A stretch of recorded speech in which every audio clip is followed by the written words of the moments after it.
दोस्तों, आप हमेशा से ही किस्से, कहानियों और किताबों के माध्यम से ही उन महान ऋषि मुनियों के बारे में तो सुना होगा जो कई वर्षों तक बिना खाए पिए साधना में लीन रहते हैं। और अक्सर उन महान ऋषि मुनि के बारे में सुनकर आप ये सोचते हैं कि काश हम उन काल में रहते जहाँ हम उन्हें देख पाते और उनका आशीर्वाद प्राप्त कर पाते। पर दोस्तों, अगर मैं आपसे कहूं कि ऐसा संभव है और हमारे धरती पर आज भी ऐसे महान पुरुष हैं जो कई वर्षों से साधना में लीन है, पर उनमें से कई सिद्ध योगी ऐसे हैं जो हिमालय के गुफाओं में रहते हैं और कुछ हमारे बीच। पर ऐसे में अगर आपको ऐसे योगी के बारे में पता चले तो पिछले 22 वर्षों से भी अधिक समय से साधना में लीन है और वो भी बिना कुछ खाए पिए, क्या करेंगे? जाहिर सी बात है कि आप उनके दर्शन करने की कोशिश करेंगे, पर आपको बताएगा कौन कि वे कहाँ मिलेंगे और कैसे? तो दोस्तों, मंदिर इंडिया यूट्यूब चैनल का काम ही यही है कि उन सारी रहस्यों को आपके समक्ष लाना जो हमारे भारत में मौजूद है। तो चलिए इस वीडियो की शुरुआत कर लेते हैं।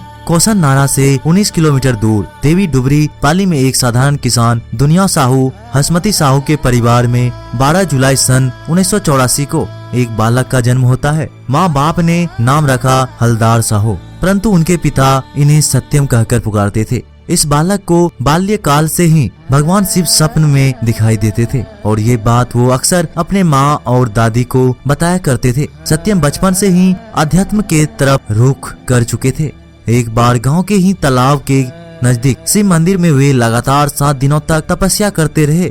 माँ बाप और गांव वाले के समझाने पर वो घर लौटे तो जरूर, मगर एक तरह से स्वयं शिव मानो उनके भीतर समा चुके हो। उसके बाद बाबा निरंतर अपने इष्ट देव में खोए हुए रहे। भगवान शिव के प्रति उसकी आस्था देखकर गांव के बड़े बुजुर्ग एवं घर परिवार के लोगों ने उन्हें सत्यनारायण नाम दिया। 14 साल की उम्र में एक दिन वो स्कूल के लिए बस्ता लेकर निकले, मगर स्कूल नहीं गया। बाबा सफेद शर्ट और खाकी पैंट के स्कूल ड्रेस में ही रायगढ़ की ओर रवाना हो गए और अपने गांव से 19 किलोमीटर दूर रायगढ़ से सटकर कोसा नारा वे पैदल ही चले गए। कोसा नारा गांव से कुछ दूर पर एक बंजर जमीन में उन्होंने कुछ पत्थर को इकट्ठा करके शिवलिंग का रूप दिया और अपनी जीव काट कर समर्पण कर दी। कुछ दिन तक तो किसी को पता नहीं चला, मगर जंगल में आग की तरह खबर फैलती चली गई और लोगों का हुजूम वहां पहुंचने लगा। कहा जाता है कि बाबा को तपस्या करते हुए पूरे 22 साल बीत चुके हैं। दोस्तों, आपको जानकर हैरानी होगी कि 16 फरवरी 1958 से अब तक तीनों मौसम में खुले आसमान में निरंतर तपस्या करते रहते हैं। बाबा किसी से बात नहीं करते हैं, मगर जब ध्यान तोड़ते हैं तो भक्त से इशारे में ही संवाद करते हैं। रायगढ़ को तीर्थ स्थल बनाने वाले बाबा सत्यनारायण के दर्शन करने वाले भक्तों के लिए अब कौशल नारा में लगभग हर व्यवस्था है, किंतु बाबा ने खुद के सर पर छाव रखने से मना कर दिया है।